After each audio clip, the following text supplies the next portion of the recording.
ओम वागर्थाविव संपृक्तौ वागर्थप्रतिपत्तये जगतः पितरौ वन्दे पार्वती परमेश्वरौ।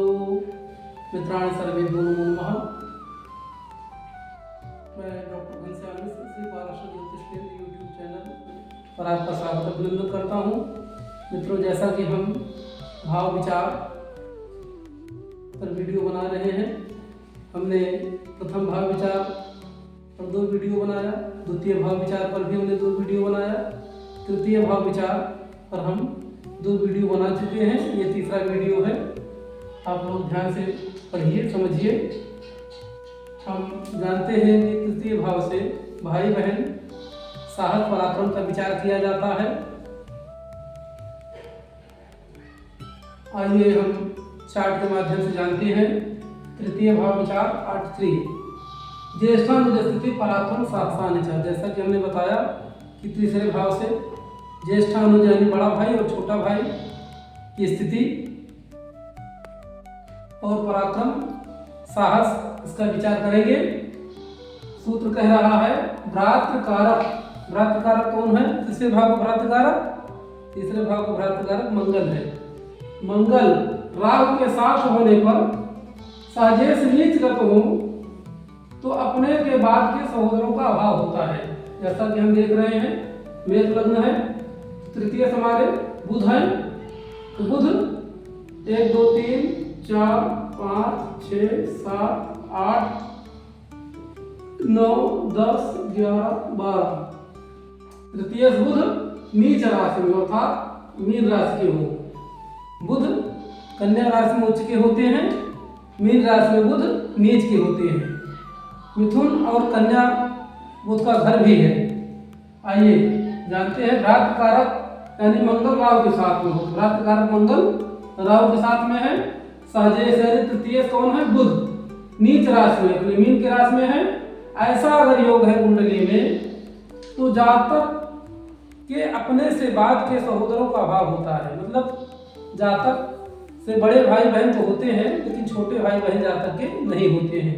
यदि जन्मांग चक्र में भ्रातृकारक यानी मंगल राहु के साथ में हो और तृतीय अपने नीच राशि में हो तो भाइयों और बहनों की संख्या अपने से छोटे भाई बहन नहीं होते हैं, अपने से बड़े भाई बहन होते हैं, जिनकी संख्या 3 होती है। 3 अपने से बड़े भाई बहन होते हैं। इस स्थिति में अपने से बड़े भाई, एक बार फिर से आप समझ लीजिए, यदि भ्रातृकारक यानी मंगल राहु के साथ में हो और साजेश यानी तृतीय इस कुंडली का बुध है नीच राशि में हो, मीन राशि में है। इसी प्रकार से कोई भी लग्न हो, उसके किसी भी भाव में मंगल राहु के साथ बैठे हो, तृतीय अपने नीच राशि में बैठे हो, इस स्थिति में उससे अपने छोटे भाई बहन नहीं होंगे, उससे बड़े 3 सहोदर अवश्य ही होंगे। सहोदर माने भाई बहन। सह उदर एक ही पेट से उत्पन्न, एक ही माता के गर्भ से उत्पन्न जातक सहोदर कहे जाते हैं। आइए हम दूसरा सूत्र देखते हैं। तृतीय भाव में आइए दूसरा सूत्र देखते हैं। पहला सूत्र हमने समझ लिया, भ्रातृकारक मंगल राहु के साथ में हो और तृतीय अपने नीच में बैठे हो तो अपने से छोटे भाई बहन नहीं होते हैं, अपने से बड़े 3 सहोदर अवश्य ही होते हैं। अब हम दूसरा सूत्र देखेंगे।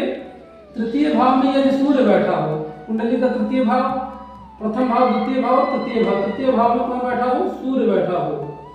यदि तृतीय भाव में सूर्य बैठे हो तो अपने से अग्रज माने बड़े भाई का नाश होता है। जो अपने से बड़ा भाई होगा उसका नाश होगा, वो अवश्य ही मृत्यु को प्राप्त हो जाएगा। दूसरा सूत्र हम देखेंगे। तृतीय भाव में यदि शनि बैठे हो, पहला भाव, दूसरा भाव, तीसरा भाव, जहां पर हमने सूर्य को रखा था वहां पर हम शनि रख रहे हैं। शनि जी अगर तीसरे भाव में बैठे हो तो पृष्ठ माने अपने से छोटा, अपने से छोटे भाइयों बहनों का नाश होता है। अच्छा, अब हम देखेंगे तीसरे भाव में मंगल हो, तीसरे भाव में शनि के होने से अपने से पृष्ठ का नाश होता है। पृष्ठ माने अपने से छोटा। और यदि तीसरे भाव में मंगल बैठे हो तो यदि तीसरे भाव मंगल बैठे हों तो अपने से बड़े और छोटे दोनों का नाश होता है। समझ में आ रहा है? आगे हम चतुर्थ भाव पर वीडियो बनाएंगे। आज के लिए इतना ही। जय माता दी।